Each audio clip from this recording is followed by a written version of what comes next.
Welcome back to the Lanterne Rouge Cycling Podcast for a weekly show that's focused mainly on transfer news. So it could be a transfer mega recap. It also has the World Championships time trial preview, which is this weekend in Rwanda. We've got the course, the riders. We know who the top favourites are for that race. So we'll do the preview. We'll also wrap up Montreal, which we forgot to do which was on Sunday night. And then we have also the preview of Luxembourg and some other minor classics that are on around the traps at the moment. And so, yeah, what are you up to, Benji? The Vuelta's finished. How do you feel? Pretty good, actually. I feel like I had a little bit of a burnout going into the Vuelta, but as the Vuelta continued and went on towards the end, I feel like I'm super motivated for the last couple of races of the season, including the World Championships and including Tour of Guangxi, baby. I can't wait. There's also these like tiny battles that are super important. The battle between Q36.5 and Cofidis, between so many teams, UNOX and Cofidis, I'm sorry. Like, there's so many small battles here in this last spot of the UCI points battle, the 3-year cycle, that will decide which teams have UCI World Tour licenses next year, which teams get World Tour wildcards in World Tour races next year. There's so many small things to come in the last part of the season, and a little bit calmer, but the stakes are still as high. I think so, yeah. World Championships, we've got riders motivated for it. Remco's been preparing for it, and especially the time trial. Jay Vine for the time trial, so we'll be getting into that in a second. But as an order of business, we spoke about Pogačar. On Sunday night, Europe time, there was GP Montreal, 4,000 meters of climbing, harder than Quebec. And UAE just dominated this race. They controlled the break. They smashed it with Wellens and Sivakov for a few laps. McNulty attacked as a satellite rider, perhaps. He attacked first. Simmons went with him. Broe went, and then Pogačar went about 2 minutes later. Gets across to McNulty, Simmons, and Broe. McNulty does about a lap on the front to keep the gap at about 30 seconds because Simmons was there. Schelmo's are behind, not cooperating, because Barre is there. Yeah, I think Binny was already dropped, but basically, apart from EF, and Visma only had Benoit left, so he wasn't pulling really, it was Dunski's. And so the next lap, Pogačar attacks seated, goes solo. The thing that isn't a familiar tale about this is McNulty sits on Simmons for a bit, and then bridges across to Pogačar, who I don't think was waiting for him. And then they go clear. Pogačar keeps pulling and then gives McNulty the victory. I think Pogačar looked good. He could have won this race easily solo. I think McNulty looked a different level to his normal level. McNulty definitely looked super strong in that race. And I feel like we had the discussion after GP Quebec where UAE Team Emirates played a little bit more games where they kept on rolling attacks throughout the entire race and tried to make the race harder that way instead of the way that they approached Montreal, which was trying to make it as hard as possible from the peloton by hard pacing from, 75 kilometers to go, maybe even earlier throughout the stage, getting the breakaway as close as possible and setting up a potential Pogačar move. And I will say, McNulty not doing a lead out part of that attrition phase and making the attack. I didn't expect that. I straight up was expecting them to continue that same activity to eventually launch Pogačar, but it made the race a little bit more interesting. It set up a situation where Pogačar and McNulty went to the line together, and it was smart of McNulty to sit on Simmons' wheel because Simmons was in the position where he had to ride. There's no other solution there for him, so he had to ride in that moment, and he got countered, and he still rode a very strong race, Simmons, though, despite finishing third in that race. He stayed ahead of the people behind, but McNulty was strong. Pogačar, as expected for me, just because he didn't win Quebec didn't mean to me that he wasn't going to win Montreal. I always had him as the favorite for Montreal, but now it's his teammate winning, which that's just as good for the team, of course. So UAE Team Emirates equals the victory record per season of HT High Road of 2009 now, but the question is, where shall they break it, Patrick? Well, does the Worlds count? It counts, right? Yeah, it counts because national champs count. Oh, no, that's not the same. Because national champs you ride as your team. World champs you ride as a national team. I don't You're think right. Worlds counts. I think Grand Prix de Wallonie counts. A race on similar level, of course. You're right. I didn't. Yeah, I hadn't thought of that. So Europeans, which Pogacar's doing in Worlds, don't count apparently. I don't know whether they're going to do Giro del Veneto. I thought they were going for 100 wins. I don't think they'll get to 100. I think they'll be on like, I don't know if they got McNulty at Luxembourg. He's going to win 2 there minimum. Then you got Emilia Varese, Bernocchi, Piemonte, Lombardia. Got 3 there. It's 5. What if we're having this discussion of when will they break the record? And as we're doing this podcast, Grand Prix de Wallonie is happening in Belgium and Wellens wins it or something. What if that happens? Then this entire discussion is useless. Well, that's not happening because Carlos Canal is going to win that. But Luxembourg? he's not starting, so he's going to struggle to win that. Carlos Yeah. Canal. No, he's actually Legendary Carlos Canal. cyclist. He's actually a good uphill sprinter, so... Like Aramburu, right? Yes. Well, no, actually not. Aramburu is not actually fast. Like, that's what we've subsequently realized. Aramburu is not actually fast. He just climbs really, really well. Well, the reason he became a meme for me back in the day, the reason I pretend to be an Aramburu fan, I'm sorry, it's not real. The reason it started was because of the Vuelta in maybe 2019, where I had like a prediction sheet with a group of friends, and in that prediction sheet I had to guess who was going to be first, second, or third, or no, who's going to be the winner of every stage. And I had the 2 victories of Gilbert that year I had correct, I think, and I had 2 of the 3 Pogacar victories, and I had Aramburu Aramburu on 2 stages, and I think he got second on those stages. So that's where the meme started. So that's why I love Alexander Aramburu. So it basically began because he was too slow at the Vuelta that year. But for World Championships, I mean, McNulty looks almost the biggest rival for Pogacar. Narvaez, I think we see why he's not doing Worlds. I think Narvaez actually isn't in good shape. He finishes on 3 minutes in Montreal, and that's with the benefit of sitting in. I would have expected him to be sprinting for 4th, actually. So I actually think he's not in his top shape. But yeah, McNulty looking very, very good. Pogacar coming into good shape. Pogacar said before the race that he had been sick and off the bike, I think, for a week or so. Okay. And he was worried about his shape, maybe. Maybe that's why in Quebec he was a bit not his normal self. But yeah, in Montreal he was. And we'll see. I presume he flew almost straight to Rwanda because he has the TT on Sunday. So before we do the TT preview, we're doing transfers. We have so many transfers.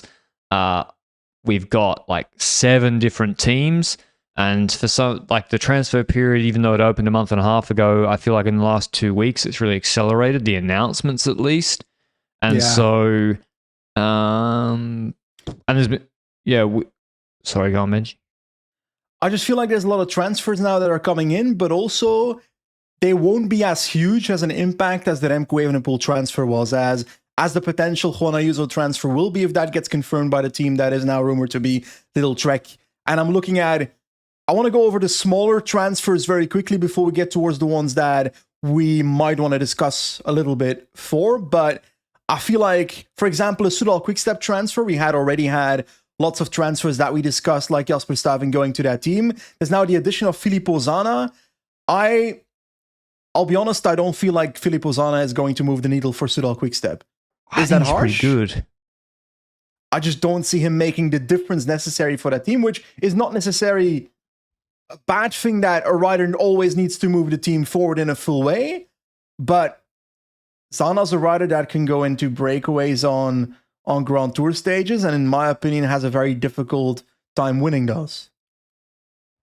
I think he can win Grand Tour stages from the break.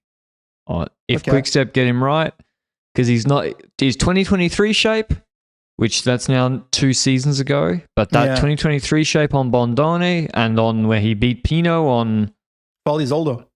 Yeah, like if he has that, he can win, but he's got to get back to that level. Poland, he was good. He's been doing a lot of races that don't suit him, but he's been in good shape the last 2 months, 6 weeks. But I think this was the rumor that he was going to Ineos, and then that didn't happen, and then maybe Quickstep saw an opportunity.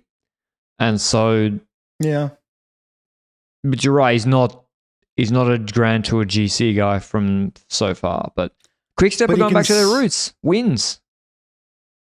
Yes, I agree there, but I do feel like the world has changed around them. And I think I've discussed this in the Soudal Quickstep transfer segment we had in a weekly show maybe 4 weeks ago, where we deeply went into Jasper Stuyven, etc. The classics world has changed. You know, I got Pogacar who can... You got to have a lead of 4 minutes on him almost once you reach the call back to remotely make it to the finish line if your name is Jasper Stuyven. That kind of vibe is the change we've seen in classics races. So it's a smaller world to a couple classics where I see the opportunities now. So the impact of going back to their roots won't be as big as back in the day. No, because, it'll more be like, okay, if Stuyven helps Paul Magnier win Kuurne, whatever. Kuurne, then that's actually Success. where he can help them win more than him winning himself in Flanders or something. But yeah, I don't mind the Zana transfer, to be honest, but maybe I have a predilection for Italian climbers. Italian climbers. So yeah, that moves us to the Visma Lease bike transfers. Obviously, like in previous years, it wouldn't make sense for me to criticize transfers that I've been involved in. Benji can do that. Don't worry, I will. Benji can do that. Let's talk about the outgoings first, and there's a lot of them. There's like 5, I think, that have been announced, plus the 2 Devo boys coming up. So 5 externals. But why don't you lay the scene, Benji, for who's going out? Okay, so we already brought this up a couple times when we spoke about Decathlon transfers, but Tige Benoit and Olaf Kooi are leaving Visma Lease Bike and joining Decathlon CMA CGM. That's their new name, basically. Dylan van Baarle is leaving and joining Soudal Quickstep. Attila Valter is leaving and joining Bahrain Victorious. Thomas Glock is now announced to join Q36.5 this morning, I think. And then we've got 3 riders that are not yet extended, but I don't expect all 3 of them to stay based on my personal perceptions of them as a rider, which is Tosh van der Sande, Julien Vermote, and Dan McLean. Maybe one of them stays as like a filler for smaller races or being called up last minute, that kind of vibe. But based on what I heard from Dan McLean, I don't think that's going to be him. So that's the status of riders leaving. But I want to approach that right now first, because Tige Benoit was a core part of the classics team of Visma Lease Bike for multiple years. So that's a loss for the team. That's fair to say. Obviously, he's now, I think, 31-ish. So him leaving at the age of 31, I think he's probably got still a solid 2 years in him, I would argue. Then we have Olaf Kooi leaving, which is a winning rider on the team who has, I think, 10 victories already this year, some of which in 46 wins total. Well, yes, I was like 46 wins in 2025. That'd be crazy. That's more than his race days. Yeah. Now, on a serious note, 10 victories this year, some of them in races where he should 100% win those stages, like Tour of Britain, he should be winning those stages, but they're still victories. But on the other hand, Grand Tour stage victories as well. So for me, Olaf Kooi is... It's difficult to discuss this with Brennan as a side piece, but the way I saw it going into the season was Olaf Kooi is the 4th best sprinter in the world. And I would argue I still have that feeling, but I do feel like Matthew Brennan is crawling up the ranking quickly, and I haven't figured out where he fits in my top X amount of sprinters in the world yet. So that's a side discussion, but it is valuable because Matthew Brennan's growth perhaps replaces Kooi's victories in the coming years. That's something I personally keep in mind when I think about Olaf Kooi leaving. I don't think Olaf Kooi has always had the best lead-outs in the biggest races. There's been races where he had a great lead-out in Tour of Britain, not this time. This time he had Brennan who was sprinting backwards, but Wout van Aert has a lead-out in the past in maybe 2023, 2024. I don't know which year it was.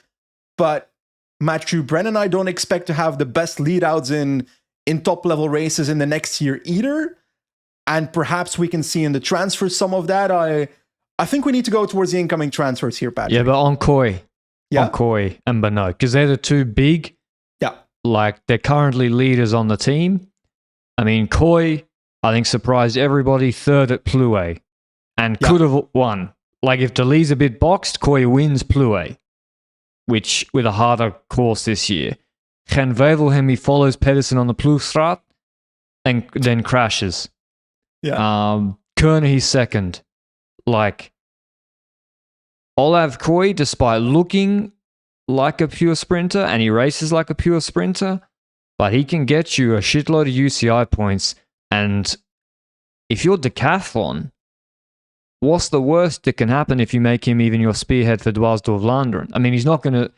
The way it's raced now is probably too hard, but still, like, they need a proper fast finisher, and he's proven to actually be more versatile than I even thought he could be. So...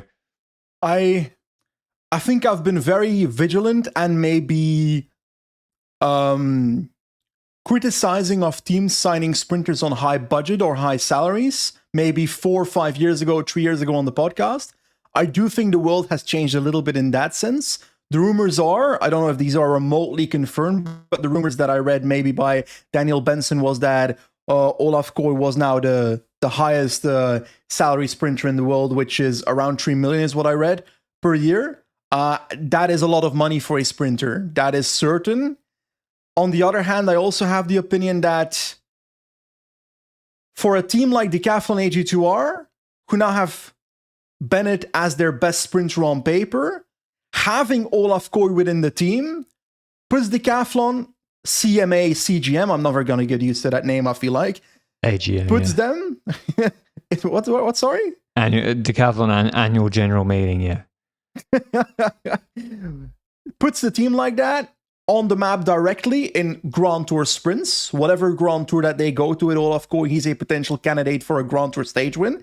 That is 100%. Maybe not on the, I don't know, like against Merlier, Milan, and Philipsen, I expect Koy to likely lose a sprint, but he has a chance, which you can't say about other sprinters against those three riders. Koy will like not be the favorite to beat them, but like in Renewy, he always wins one.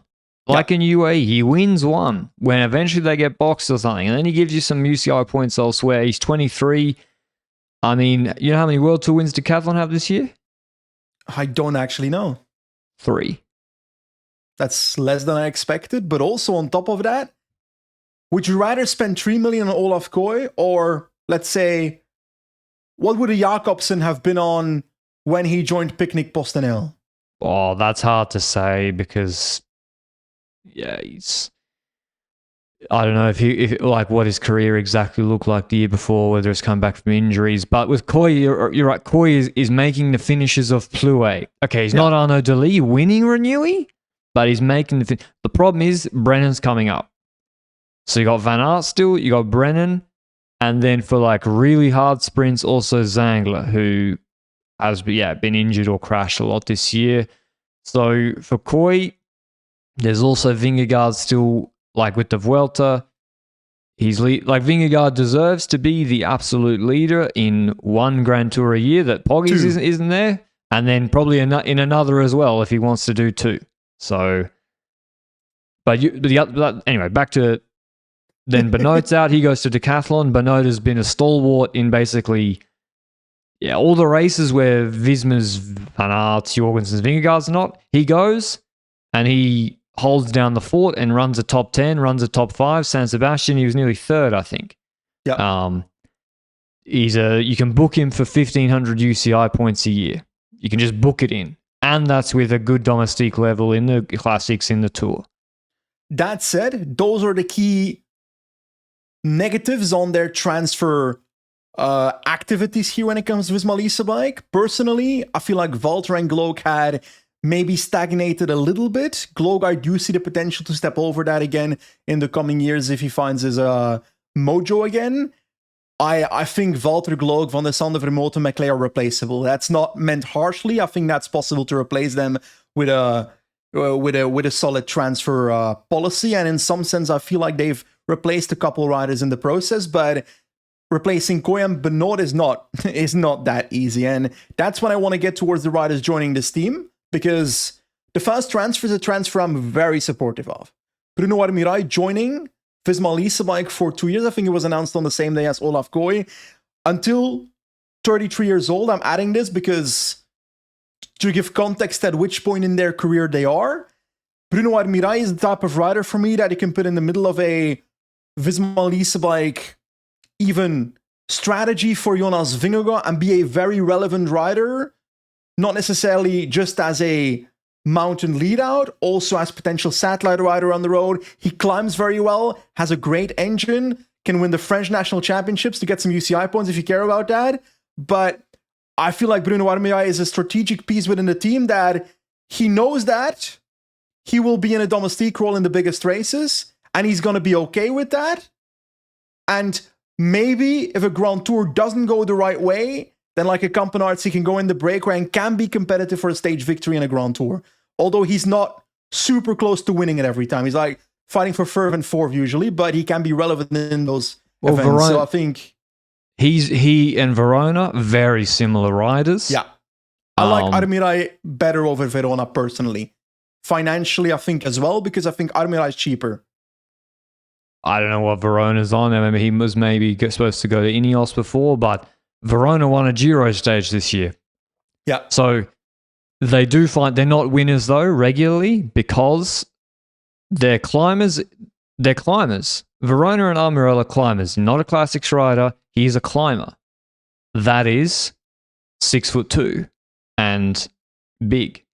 And that's why you have the time trial power. And that's why when it is an 8K 8% finish, yeah, probably an Eddie Dunbar or I'm picking random names, a real pure climber is going to roll you. But getting in the break, satellite rider, pulling all day, I would say this is the replacement more of Robert Geesink.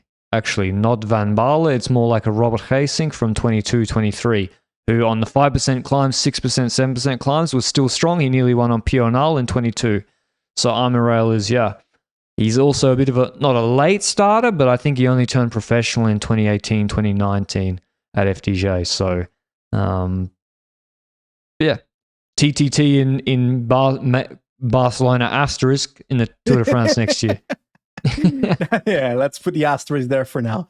But then there's two Italians joining the team, and one of which I'm very, very fond of as a transfer because Davide Piganzoli joins for 3 years until the age of 26, and he's a rider that I followed quite a long time out of personally being focused on the Aolo team and their dev team, which he came from over 3 years ago. And he's a young rider that I feel like has gradually grown and maybe has grown initially in the shadow of Fortunato at the team. And then when Fortunato left, Piganzoli stepped up a little bit. And I would argue, I'm trying to compare Piganzoli to another rider. And to me, he seems like the potential could be turning into a Pellizzari, but lighter and pure climbery.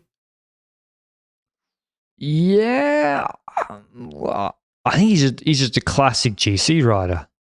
Like, not excellent sprint, deep, good climbing, good fatigue resistance, good in harder one-day races. I'm also trying to think of a comparable rider. I just think he's, at this level, I see him as a mountain domestique.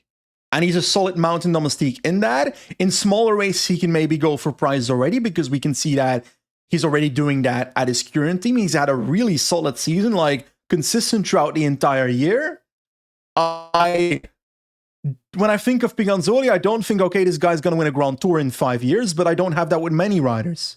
So his potential for me is 1 week GC races. I think it's all about the upside. It's like, can you get him climbing just a bit better? Because then you're going from 12th on a Tirreno, 13th on a Tirreno finish to then 5th or 4th. And you got a really, really good rider. In the harder, like he was third in Emilia last year. For me, he's a rainy night in Stoke rider. When it's sunny out there and it's a fresh watts per kilo test, there's flashier riders. But in the shit weather in Emilia, like that was horrendous. He's attacking on the last one. He's descending wise, like really, really world-class descender. TT, okay in Camino, but we'll see how it can improve. But yeah, he's just, I think for Visma, UAE was leading the arms race of young GC riders. Pretty obvious for the last 2 years. Just the quantity and depth of young GC riders. And Piganzoli goes away to fighting back in that arms race. Now, whether he becomes just a good domestique, whether he becomes capable of winning or podium Lombardia, whether podium Grand Tours, we'll see. Now, I think the most shock transfer of the 4 non-dev team ones is Filippo Fiorelli, who joins for 2 years until the age of 32. And a lot of people might think, okay, if you only watch the sport mainstream, then who the fuck is Filippo Fiorelli? But he's the top of... He's top 5 Giro stage this year. Shut up. It's my turn to talk. Filippo Fiorelli is the kind of rider that has been on Bardiani for a while now. I'm talking since 2020, so 5 years. And during that time, he's become this rider that over the last 2 years, we say on a versatile sprint stage in the Giro, this guy could podium this stage. That's the rider that Filippo Fiorelli has become. And sometimes he does well on Vendrame, medium mountain sprint finishes as well. So it's a very versatile sprinter, but I do sometimes think that his sprints are not fast enough to win those versatile sprints then in the first place. So he's kind of like... He's Aramburu, is what you're saying. Yeah, that's what I'm saying. He's Italian Aramburu on Bardiani, okay. But he hasn't proven the consistency of UCI points throughout the season. So he's got to turn into an Aramburu first, buddy. True. But he's another one that's like a lot of race days around the world, mostly, especially in the spring, at a good level, climbs very well for a versatile sprinter. And like you say, not fast enough to win consistently. Otherwise, he would have. Or the breakaway, at Volony, Corbin, there's always someone just faster. Corbin's strong. Or those sort of guys. Corby. But yeah, very climbing 5 to 10 minute values, very, very good. And handling wise, very good. I think he's the guy that Cavendish, when Cavendish got chopped by Dainese in the Giro, and then Cavendish put a guy into the barrier, and then Fiorelli rode the barrier for 25 meters and didn't crash. Like wall jumping, you mean? Like he was basically just leaning on the barrier for 20 minutes. 20 minutes, 20 meters. 20 minutes? Yeah, I was like, get off the barrier, mate. Witchcraft. That's what Jay Vine did on stage 2. He got to 50 meters to go and just held the barrier to get the time gap so he could go on the break. Now, Fiorelli is think of all the Peter Sagan. Peter Sagan needed Fiorelli. Okay. I thought you were going to compare Fiorelli with Sagan there for a second. I was like, okay, let's not go there. He needed this sort of supportive rider in Romandy sprints, in Swiss sprints, in hilly sprints, in sort of a semi-classic 180 Ks with some hills, in Plouay, which, by the way, Fiorelli's come 5th in Plouay. I feel like you're hinting at a Brennan lead out there. Yeah, it's literally in the press release. So okay, I don't read press releases about transfers. Yeah. I'm sorry. He literally can be you need somebody who's comfortable in bunch sprints, tick, who can survive the sprints Brennan can survive, tick. So I do feel like you're more passionate about Fiorelli joining this team than any other transfer I've seen this year. I do because he's got some grinta, Okay, anyway. So what I do want to add here is that I'm personally not in the moment where I feel like, okay, he's going to move the needle for Visma Leasebike at a whole. I see a world in which he can help Brennan get better results, but I don't think he's like an irreplaceable rider where I think there's other riders who can also slot in that role and could also potentially do that. I think the fact is that Fiorelli is going to be cheap for this team as well. I think that's a reality I need to put in here, that I believe Fiorelli is not going to be on a 7-figure deal here with Visma Leasebike. And that is also why I'm emotionally invested in, this team is making a huge mistake signing Fiorelli. I don't care. This guy could be filler in races if he's not good enough. To your point, Quickstep signed Plancart to do that job for Paul Magnier. Yeah. So there's guys that can do that job. Don Piganzoli. Pierre Pietro Matteo and Tim Rex joined from the Devo team. They're like all-round riders, climb pretty well, can do a classic, can do like a versatile lead out. So they're on 2-year contracts. Mm-hmm. And 2, okay. 2-year contract. And then the last one is Timo Kielich. Joining for 3 years until the age of 29. And we know Timo Kielich has the guy on Alpecin who can roll up to a Belgian 1.1 Belgian ChatGPT race and clean up and win the race like he did at Antwerp Port Epic. But I think Timo Kielich has the potential of stepping forward from that and being part of the World Tour team of Visma Lease Bike and Classics races, partially because he rode top 20 at RVV, if I recall correctly. So that shows that if you are... I'm not saying that he's going to be the leader at Visma Lease Bike in the Classics next year. No, he'll be in the Classics. Like a Per Strand Hagenes, he can be part of that Classics team next season and play a role in that. And it wouldn't shock me that in Eduardo of London, we certainly look at a situation where Kielich is in the last 10 riders in the race and fights for the victory. That is a realistic scenario. Do I expect that at RVV?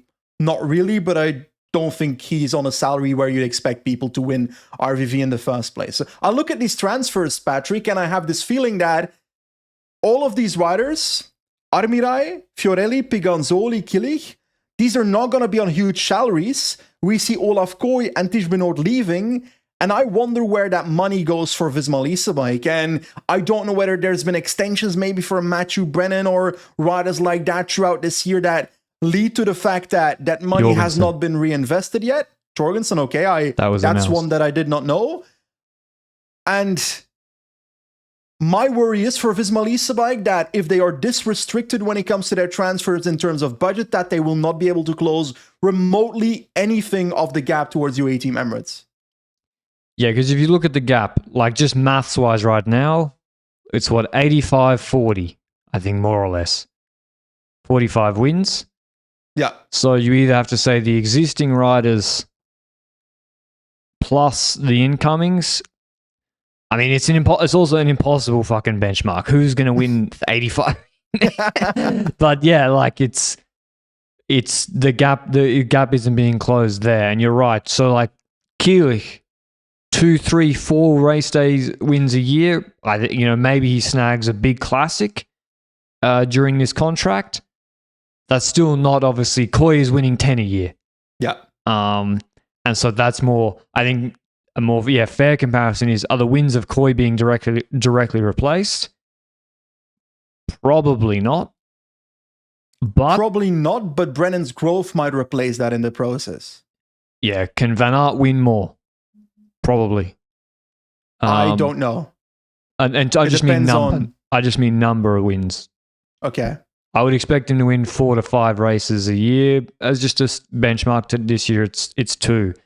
For me, the most blatant fact is that whenever we speak about Remco Evenepoel being possible in the market, whenever we speak about Juan Ayuso being possible in the market, that Visma Lease Bike in the last year has not been in that conversation, shows to me that they don't have the budget to be in that conversation. And then you're limited against a team which has more money.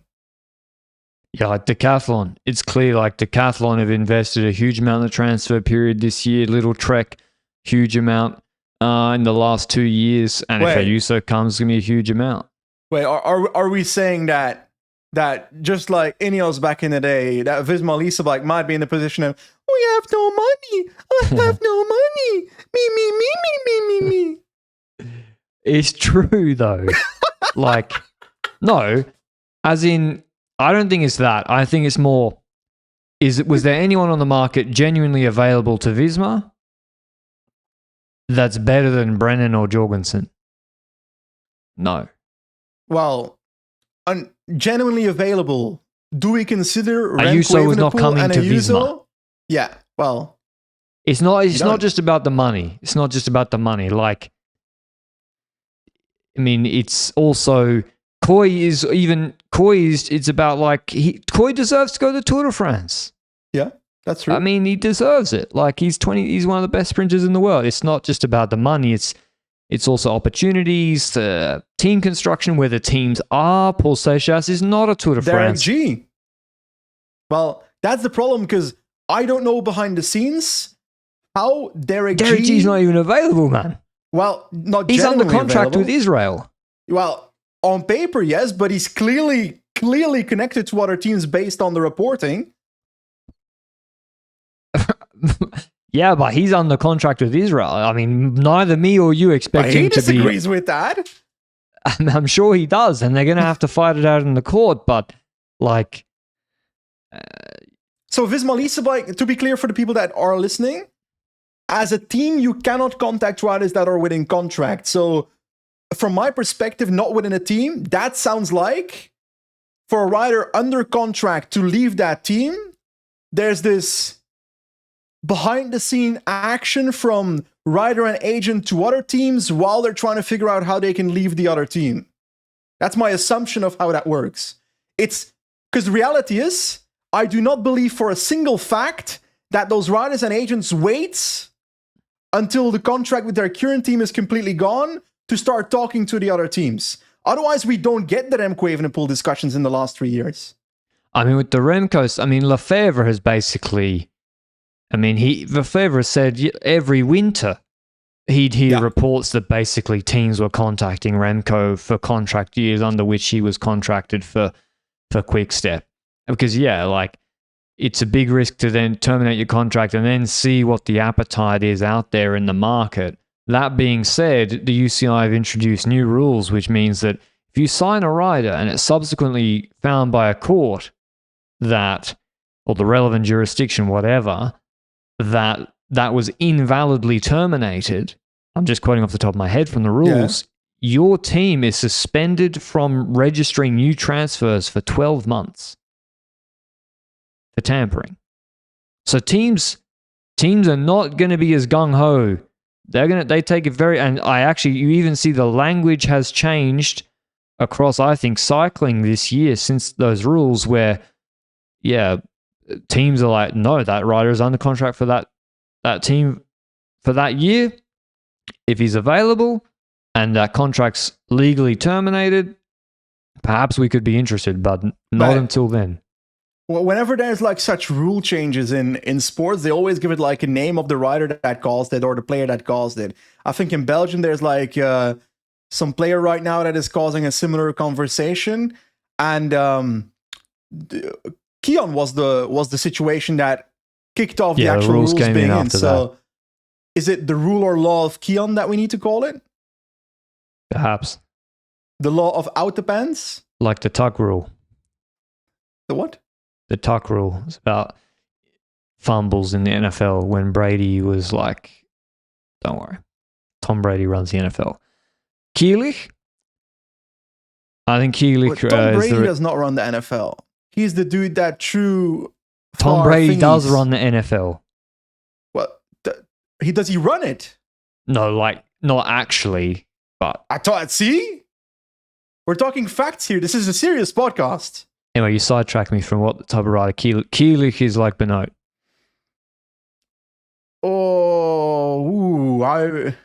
I see them as different. The GP Marseillaise. You're not going to tell me that Kielich is the perfect rider for the Canadi Berg. Yeah. Is he? I didn't see it like that. I saw him more rouleur style than that puncher style that Benoit is. Who attacked and cooked Narvaez on the first in Kurna, the first climb in Hameau de Papin, who dropped everybody in Kurna? Brother, I do not remember for the life Lewis Askey. Also fucking Lewis Askey's fucking class. And Kielich. Okay, so Lewis Askey did it, is what I heard there. Now, on a serious note, I am Kielich bullish just about came the sixth. He just came sixth in GP Wallonie. I literally said I'm bullish on GP de Wallonie. I'm sorry, against who? What do you mean he against lost who? by Sorry, he lost from Matteo Trentin. Trentin is good. I'm kidding, he's a solid rider. Trentin was like... Emilia Janier is so much better than people think. Yeah, so...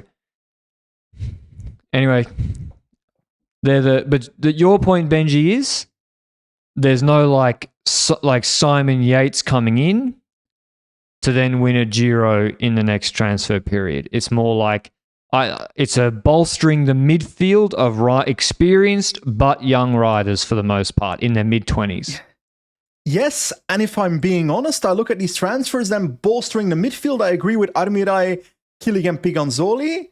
With Fiorelli, it's more the support. So the sub-midfield that could potentially make the top level perform better. So I'm leaning more that the bottom 60% is being... If I look at the team as a diagram, then I would say that anywhere from 30% to 80% is being reinforced here. The midfield. Well, if we count Pietro and Rex, then it's not midfield. But I mean the midfield. externals. What is the midfield in cycling? That's the real question. You'll ride a 10 to 20, isn't it? I don't see... Because that's why UAE wins so much. Yeah, their rider 10 through 20 is... Okay, also Poggy's pretty good, but their rider 10 through 20 is so good. The difference in what I'm trying to say is that if Fiorelli joined UAE, he would not be in 10 to 20. He'd be 20 to 30. Yeah, I agree. He'd be Covey. And probably he would do like really the minor calendar. Yeah. I think we also shouldn't underestimate the impact of equipment and changing team environments for sure. Yeah, for riders improving. Especially someone from Bardiani. So yeah. And Anton Schiffer. He's not Anton on your Schiffer, he's not on my list. My bad. But he's joining the team in a couple of weeks, already in October. And he's he was the runner-up in Zwift Academy a few years ago, German climber. He won uphill finish ahead of Riccatello in Sibiu 2 months ago, and was good in Hellas on like the hardest stage where he put Lopez under pressure, and then Lopez was a pretty good season so far. So Schiffer's just like a raw diamond to be polished as like a climbing prospect. I'm quite bullish on the transfer of Schiffer, but advocate of the devil, the thing people think about when they think about Anton Schiffer is bike handling. Do you think that's going to be a problem for Schiffer? It could be. It might not be.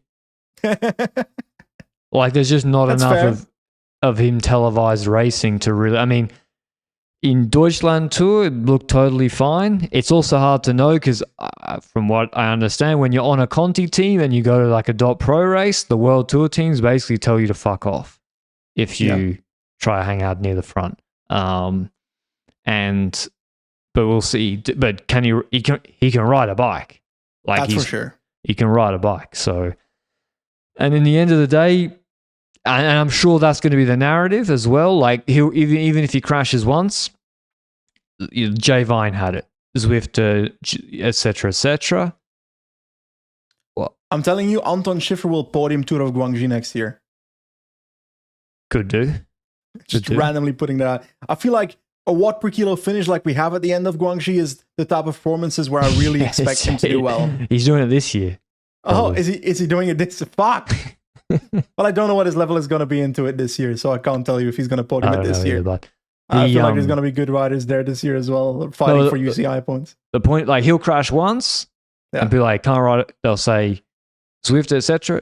Schellmoser, he can't ride in the peloton. Like, he can't. And he crashes a lot, that's for sure. And it's true. Like, did Jay Vine crash a lot? Yes. Was the upside worth it for UAE to persevere with Jay Vine? Yes. I think so. At the end of the day, this sport at the highest level for the biggest climbing races is about what watts you can push for your weight. So, let's not forget that. Alrighty. Anyway, I think we discussed Visma Lease Bike for quite a while. We discussed most of the Decathlon AG2R, which is Olaf Koyen in a previous podcast. We already discussed the other transfers in Tobias Lund, Andresen, Keesbol, Robbegeis, and Dan Hole, which is a lead out for Koyen plus a potential versatile sprinter in Andresen, together with Tish Benoit, of course, and Matthew Riccitello, which has now been announced. And I think our fair assessment of Riccitello is that he had a fantastic Vuelta, that before the Vuelta, I would never expected him to win the white jersey, but after 1 week, it became clear that he was co-favorite for it. And towards the end, he ends up taking it on the second last day against a Pellizzari that was a little bit better on El Moredero, but on the final Mount Sage Bola del Mundo, the difference was massive. So Riccitello joins. I've written in my document here. Riccitello joins for 3 years until the age of 34. Like, I don't think he's 31. White jersey. I think I copy pasted something wrong here. He's a pure climber, and he's got 1,000 UCI points. He won 2 races already this year. Poland, he was very good on a course that didn't suit him at all, and that was why I picked him for the white jersey, because I saw a tiny climber doing well on a punchy Poland. I was like, he's in good shape, and he was in good shape. So wait, I think this is a discussion I had with Visma Lisebae. The fact that Riccitello, was he out of contract at the end of this year, or did he try to leave? Yeah, he was the out team? of contract. The fact that Visma Lisebae is not in a discussion like that or something surprises me a little bit. But Piganzoli is... Not in the white jersey of the Vuelta. Yeah, but... Those are the kind of examples, because I think Riccitello would then also strengthen the midfield in the same sense, you know? Yeah, true. Then you got just another guy that can go for, either can be a supportive climber for Vingegaard or Jorgensen, or leader like a Tour de Romandie with a hilly TT. Riccitello with Tion, you'd expect him to go pretty well there. But yeah, Decathlon now have Seixas, Bizio, Felix Gull, and the Riccitello as their main climbers. And there's space for him to be a leader there. So I think he's going to pretty much be a leader. I would expect him to be a leader in most of his race days. It's a great transfer for both the rider and the team. And IPT is missing out on a great rider here for the coming years. And I wish Riccitello the best with that, because I want to see where he goes from here. Winning the white jersey at the Vuelta, fighting for a top... he got fifth in the end, right? Came fifth, yeah. That's a strong result, but it's also a Grand Tour that fits him more than a multi-mountain stage Grand Tour like the Tour de France. So where that will go, I'm curious to see where that goes. Anyway, we've got a couple of... I'm doing Movistar. They're my boys. Okay, sorry. Juan Pedro Lopez from Little Trek. Patron! He eventually had to spend a couple of years of his career on Movistar. It was the law. It's happening. So he's Spanish. He's a climber. He's in.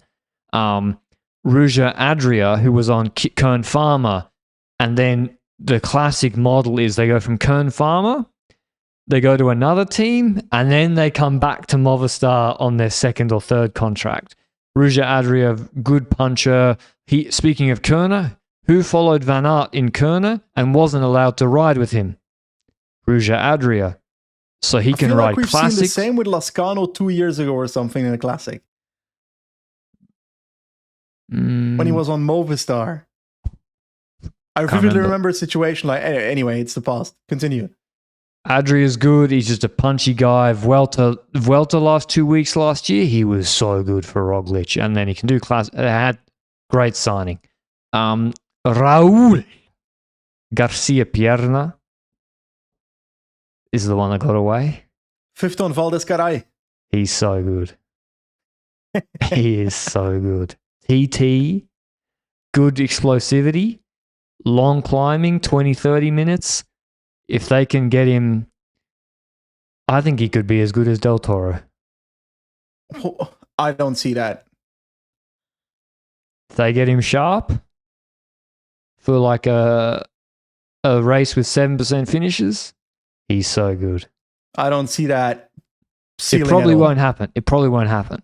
But he's a big, big talent. For me, Raul Garcia Pierna can come to Movistar, and he could go into breakaways and be competitive in a Grand Tour breakaway stage in his career.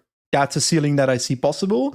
But I also see him relevant as a very important rider within a GC team. I currently don't see the potential of becoming a Grand Tour GC leader.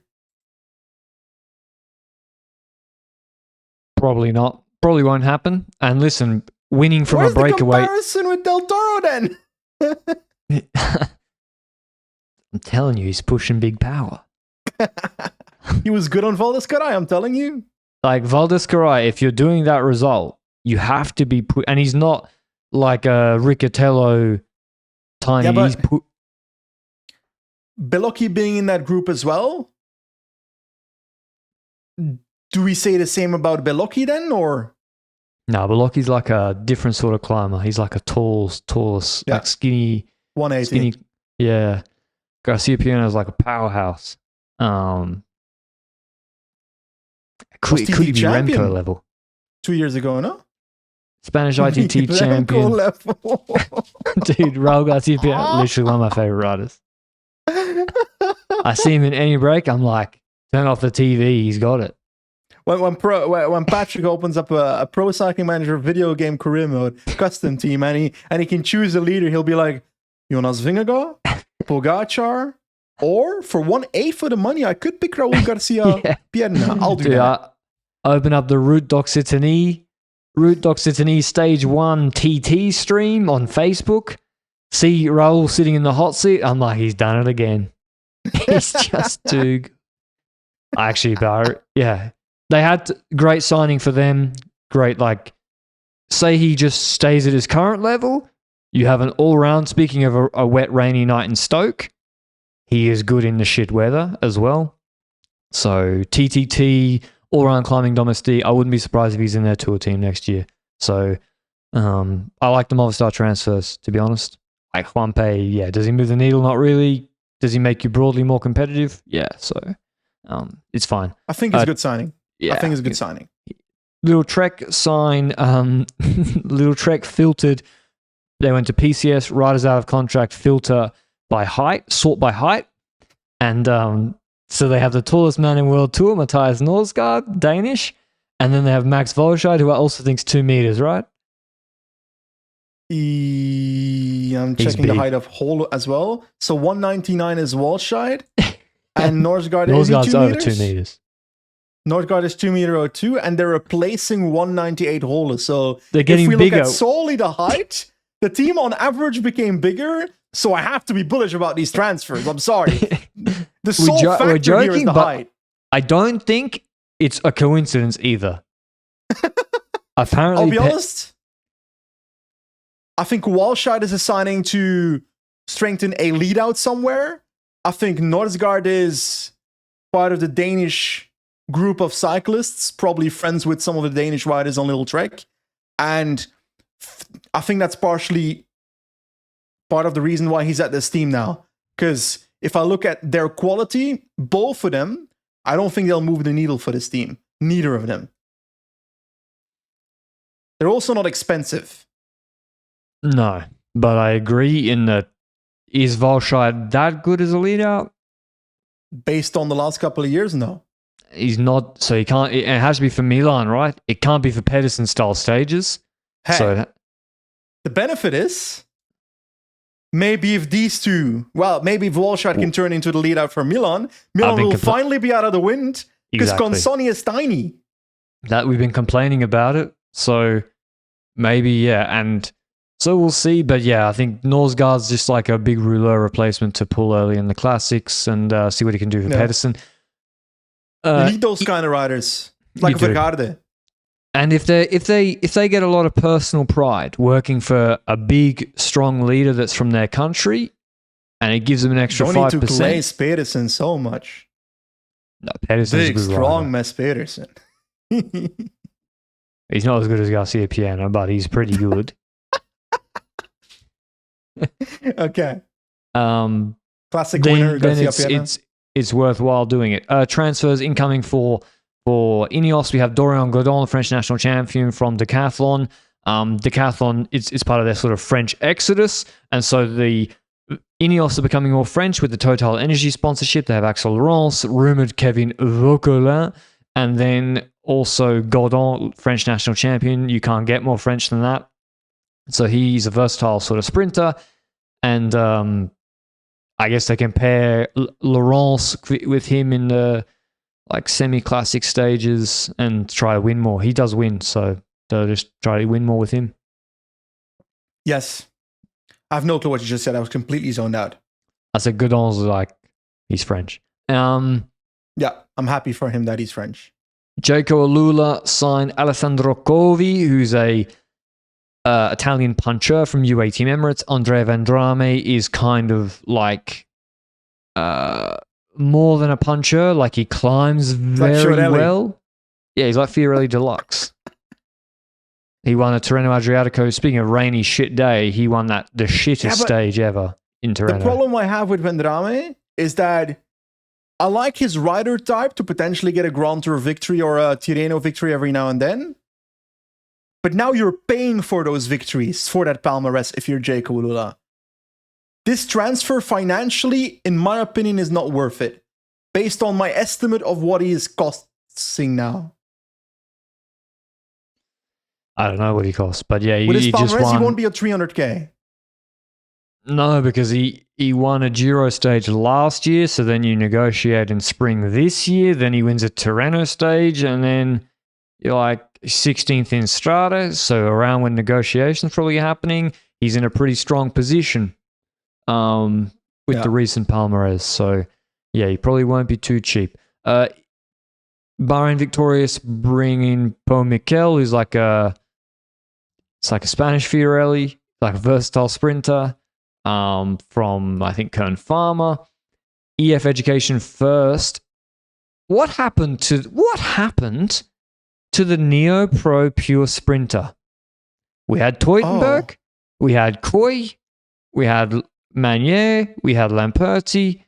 I feel like Noah Hobbs is the only... no, Matteo Milan's going to FDJ, but Hobbs is like proper pure sprinter. EF got him. They're really valuable. And so EF actually desperate... Pardon? Lewis Bauer going to Groupama mid-season this year counts? That's rude. He won Boucle de l'Artois, my friend. True. And I know, Emmanuel... We'll see where Emmanuel Huku goes. But yeah, Noah Hobbs, I think they really needed this sort of rider. I kind of feel like when we talk about those neo-pro riders, then I immediately think about like Jarne van der Paar character on Lotto, for example. Just short. But then he had a shit year this year. He had 3 race days, so I assume that something bad went. Because otherwise you don't just have 3 race days. And... Stefan de Schuiteneer, a rider like that now being on Lotto, he came from the AG2R dev team to the Lotto dev team, now on the Lotto team. And he's had a couple, he had a win at Istanbul and so forth, but we don't have like the... What I was trying to say is we don't have those kind of feelings like how Olaf Koy and David Dekker came throughout that same period, where Olaf Koy went through the Jumbo Visma dev team, but I think Dekker went through the SEG racing team back in the day. And in hindsight, both of them are more versatile. David Dekker didn't win a race. Not at all. Did he not win a single race? Oh my god. Remember when we said he could literally win a Giro stage if he was sent? I think we were speaking about he came second in one. Yeah, fair. But he won the Dorpen Omloop Rukven, my friend. Not two. So I think for EF, good signing. Hobbs, and then at Cofidis, they have Jente Biermans, who's like a sort of uphill sprinter, and Alex Kirsch, who's like the classics rider for Trek. He's also Trek Luz Kirsch. And going back to Trek, I don't think Norsgaard or Volscheid are near Kirsch level. Kirsch in classics was very good this year when he raced. Probably the most active after decathlon have been Q365 Pro Cycling. They have Eddie Dunbar, double Vuelta stage winner last year, had a mixed season this year. Fred Wright, 2 Monument top 10s this year. Chris Harper won the Queen stage of the Giro. Zandro Murasa, actually very good, versatile rider. Quinton Hermans, he's had a few down years at Alpecin, where actually his competitiveness is still quite good, just not as good as his last Wanty year. I think as a puncher, he's LBL at Wanty, so yeah, just not. He couldn't replicate that. But as a foil for Pidcock, I think a very good pairing. Amy de Gent for classics experience, and then Thomas Gloag as a climber, can go in the Grand Tour for a breakaway stage, and then for the 5-day, maybe dot pro stage races like Tour of Britain, like Tour Down Under, like Tour of Hungary, he can be a leader when Pidcock's not there. My thought process on these signings is simple. Last year we had the discussion that Q36.5 was a team that was not too eventful, and then Pidcock came in at the top, and then there's a gap behind Pidcock and the others that I saw. I feel like Townsend was really good this season, but even with him, you can't say he was like prominent World Tour level rider every race he rode. So I'm looking at this gap that is now being filled by riders that most of these riders deserve to be in that spot. Eddie Dunbar can top 10 a Grand Tour, can win a Grand Tour stage. Fred Wright can get second in stages. Chris Harper can win a Grand Tour stage.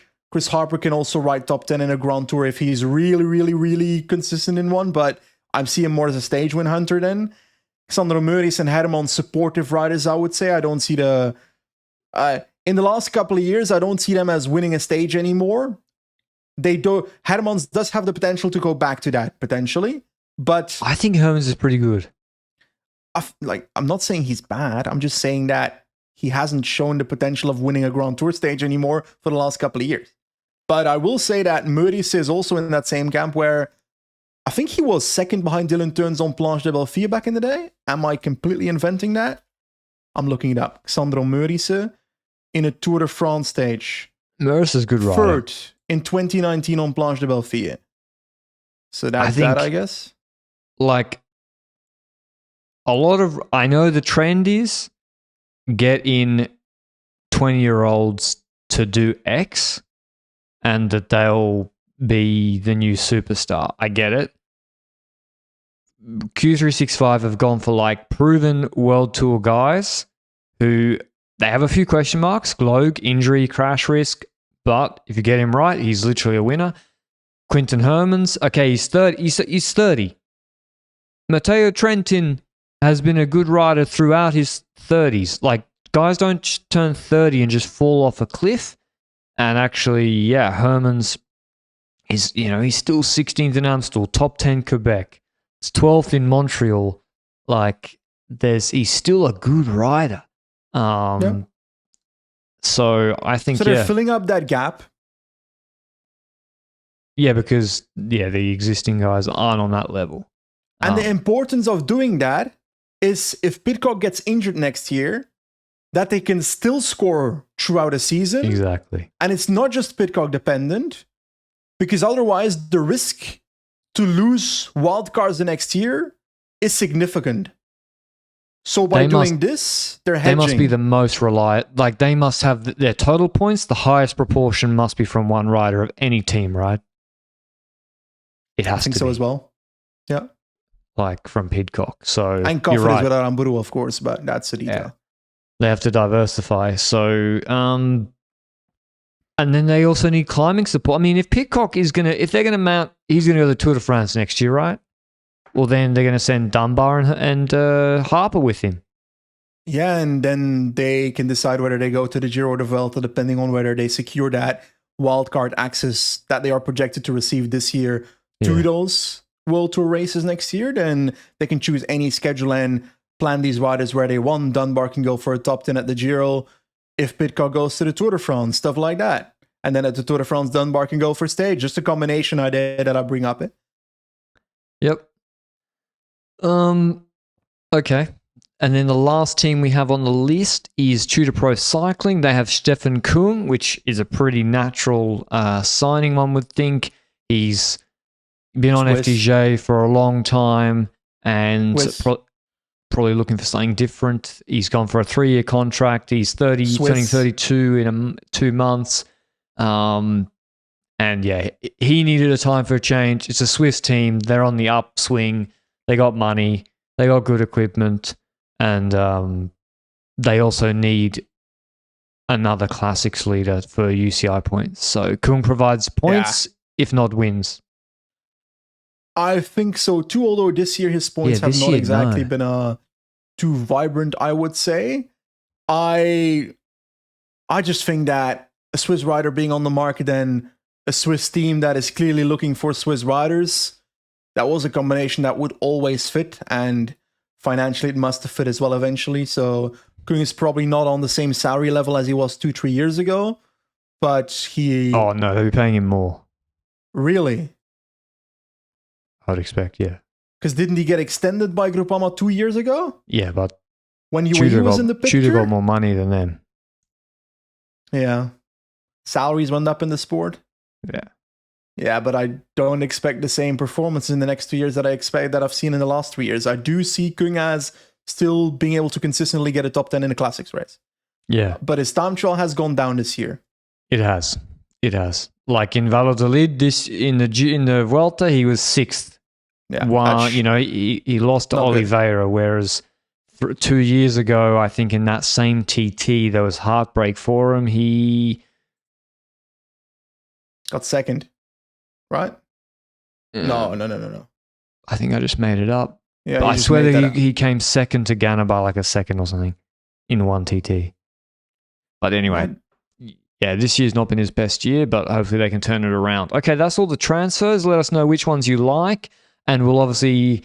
Does one of you so merit an emergency podcast if he gets announced to Trek? I feel like we've discussed it already. Can one of you so climb? Well, fuck this discussion.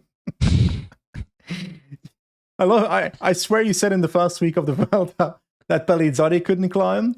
Then he won on El Moridero. And then he couldn't climb anymore on Bola del Mundo. Bola del Mundo, dude. So eventually your take was right. So technically, even if a user wins the Tour de France in 2 years, if by the age of 35 he can't climb, your take is still right. Exactly. Every take is correct if you just wait long enough. So if I say Pogacar is washed, eventually I'll be correct. You're correct now. But yeah, dude, I saw that Pisse, the clothes manufacturer of UAE that does also the jerseys, the Pog jerseys, they released the no photo ones. I'm going to get them.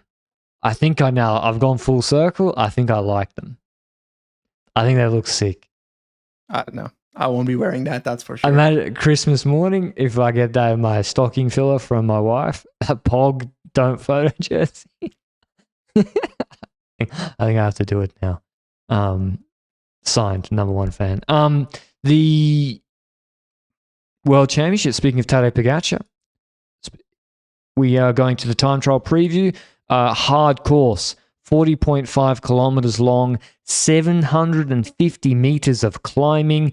We have 4 different climbs. They're 2.4K, 6%, then another like a 4% more gradual uphill, another false light descent, 2Ks at 6.6%, and then a cobbled climb of 1,300 meters at 6%, short descent, and then another punch of 1,300 meters, 6% to the line. You might look at this and think this is a good course for Pog. Yeah. I'm not sure I agree. I think you need to be able to produce power and climb in the extensions because it's gradual climbs. And I think he appears to be targeting this. But isn't that what Remco and Roglic are the best at? I expect a Remco versus Pogacar battle that will be close on this race. I see these climbs being 4 to 6%. There's steeper sections in there every now and then. But like you said, this is going to be an extensions one where you can stay as aerodynamic as possible within the drop. So if the gradients become 8% on a climb like Peragoud, Pogacar will always destroy Remco Evenepoel. If it's flat, Remco Evenepoel should always destroy Pogacar. This is in the middle of that for me. Also downhill though. The Aero Bullet? Yeah. Pog's the favorite. How many corners are in there? Are there in the false flat downhill? It's false flat downhill, so there won't be any hairpins, I assume. Yeah, let me have a look.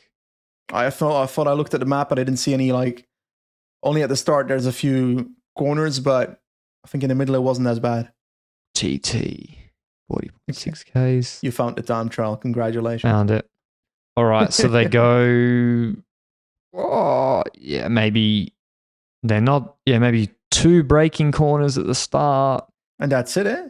And then it's an out and back where they won't be braking, and then they turn around at the end of the descent and then come back up the same hill. They then descend down the same hill. One left-hander, which they will have to brake for, 270-degree corner, and then down another 180 sort of sweeping turn left, and then climb back up the hill. It's not that technical. I think Remco has the big advantage on the fast downhills, like much big advantage.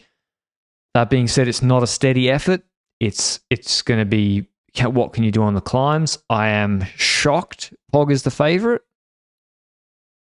Like, shocked. But I will say that I expected Remco in the Tour de France to have a bigger gap than 16 seconds on that flat time trial.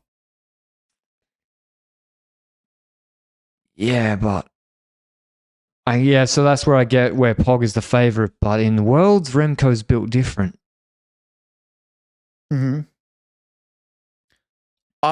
Based on what I saw at Montreal, Pogacar was strong, but for the time trial, I'm still leaning to Remco Evenepoel. But I think it's much closer than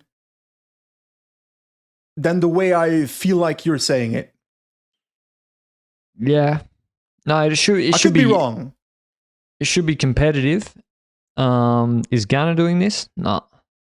750. I think it's just the volume of climbing.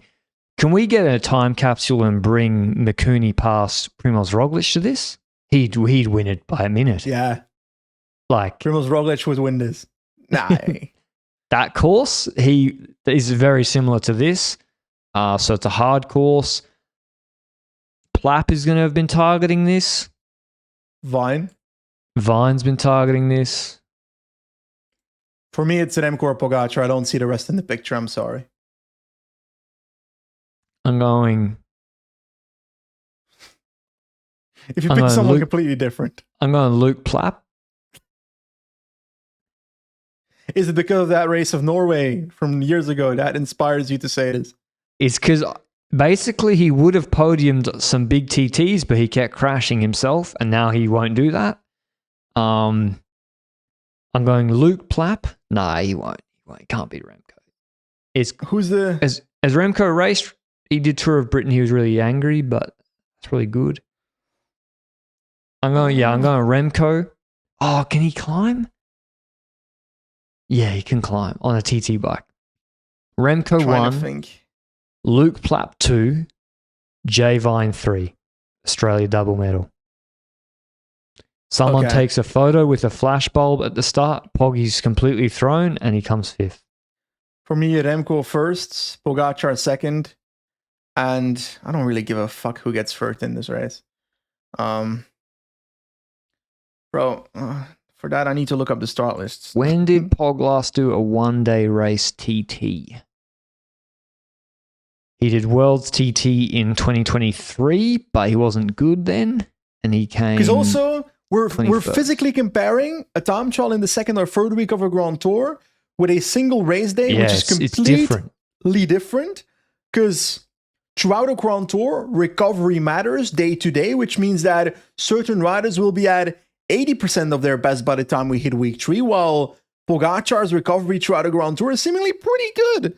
So to be honest, I'm not sure anyone's at 80% of their initial level 2 weeks and a half into a Grand Tour unless they're sick or injured, but they definitely have a difference in recovery rider to rider, which Pogacar is good at. So I do think Pogacar's better at time trials that are after multiple stages compared to one happening on stage 1 or on a single day. So I'm going for Evenepoel because of that. Dude, Raul Garcia Piana's looking at me here. Oh, no. I'm just sure Remco's the double champ, defending, and Olympic champ, and he's not the favorite. I know it has climbing in it, but still, I was surprised. So yeah, Remco should win, I would think, and then Pogacar should podium. Okay, the women's time trial is a bit shorter. It's 31 kilometers long. It has only 455 meters of climbing, and it's still pretty much up and down the whole way. Similar course. They go, it's an out and back for the first climb, and then they do like the punchy same finish, just not the same little extension the men do. And the favorites are Marlon Reusser is the favorite, Demi Vollering second favorite at $3.50, Dygert $4, Niedermeyer $10, Vanderbrecher $12, Lebu $15, Kerbel $26. So Royce is the favorite. Not had the best year since the tour. Presumably she's been preparing for this. Yeah, she had to skip Romani because of not being recovered, I think, from the sickness. Okay. But all out preparing for the World Championships road race. So I think it's Reusser versus Dygert. Dygert. They both abandoned the Tour de France Femmes, and Dygert raced afterwards. Dygert was good in the Tour. Yes, correct. That's true.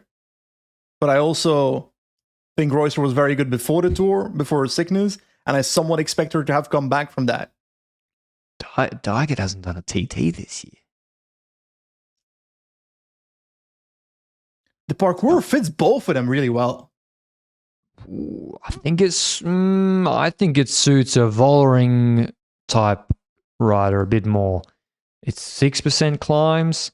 I think it fits Vollering as well, by the way. I think between those two, it fits both of them.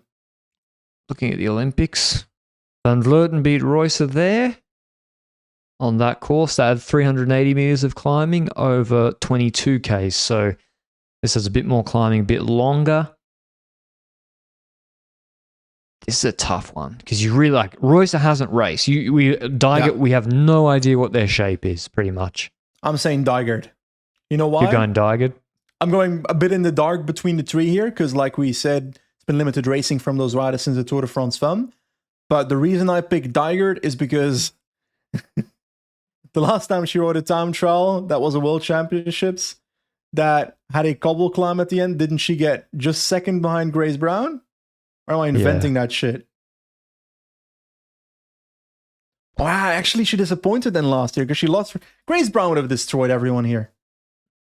I'm not sure on this parkour, but I'll say it anyway.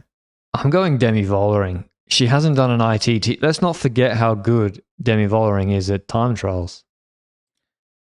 For me, it's Reusser or Dygert. Vollering has a chance. I agree with you there. I think Vollering wins 30 seconds. If she doesn't win by more than 30 seconds, it doesn't count. She'll win by over 30 seconds. I've got a hot take. Dygert flies more across continents, so she's more used to the jet lag, and because of that, she's going to be 1% better. It's the same time zone as Europe, mate. Oh yeah, does that mean there's no jet lag if it's like vertically down the earth? I mean, you can be tired from the travel, but the time zone's the same. Fuck. Then you like think about like south to north, east to west. Yeah, hemispheres. You're right. Very good. So yeah. So my theory sucks. So I'm going to Reusser because there's no time zone difference. Vollering is going to win easily. Okay. I think 1v1. Yeah, but we'll see. Maybe Anna Kiesenhofer. Kiesenhofer's doing it for Austria. Maybe. That was the World's TT preview. They're both on Sunday. So this Sunday, the 21st of September, we'll be watching them. And in which time zone? Obviously, put your clocks forward. Make sure you don't miss it because if you're in Europe, it'll be 6 hours ahead, obviously. And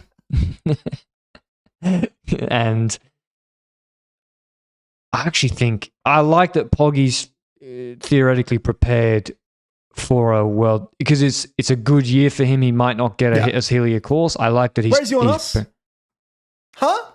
He just did the Vuelta. Where's that man? Or Pog ducked him in the Vuelta. Is Pog doing Europeans? No. Why are the Europeans the week after Worlds? I have no idea. They're on. By the way, Europeans is on during the Italian Classics, and they have the same parkour. So you have prestigious Italian Classics, Emilia Varese, before Lombardia, and then you have Europeans, which is a hilly course in the Ardèche, on the same days. What are we doing? Yeah. Depressive. Also, I'm against continental championships. I'm saying it. I don't think we need another stupid-ass jersey in this race. You're either world champion, you're either a big dog, beating every fucking continent in the world, or you're like, ooh, I won the local. Then again, by that logic, there shouldn't be any national championship jerseys either. Yeah, but you mean there's now a second tier in between national champs and world champs? I think that's silly. I don't like that. Yeah. I actually like the jerseys. It divides the world more than necessary. Yeah, why not have a Flanders champs?